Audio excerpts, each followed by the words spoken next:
পাকিস্তানের পর দক্ষিণ আফ্রিকাকেও হারিয়ে ফাইনালে পৌঁছে গেল নিউজিল্যান্ড। অভিষেকটা মনে রাখার মতো একটা ইনিংসই খেলে ফেলেছেন দক্ষিণ আফ্রিকার ব্যাটসম্যান ম্যাথু বিটসকে।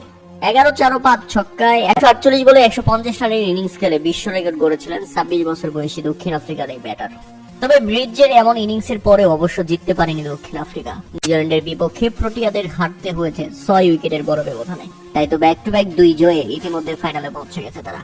প্রথমে ব্যাটিং করতে নেমে নির্ধারিত 50 ওভারে 6 উইকেট হারিয়ে 304 রানের লড়ক সংগ্রহ দাঁড় করায় দক্ষিণ আফ্রিকা।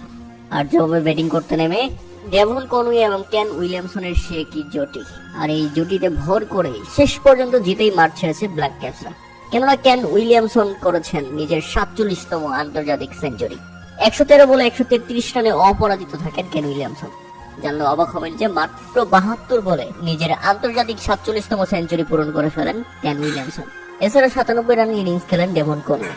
চ্যাম্পিয়ন্স ট্রফির আগে দুর্দান্ত নিউজিল্যান্ড, সেই সাথে যখন ফর্মে ফিরেছেন কেন উইলিয়ামসনের মতো ব্যাটসম্যান, তাহলে এবার চ্যাম্পিয়ন্স ট্রফিতে নিউজিল্যান্ডকে আটকানো কঠিন হয়ে যাবে প্রতিপক্ষ দলগুলোর।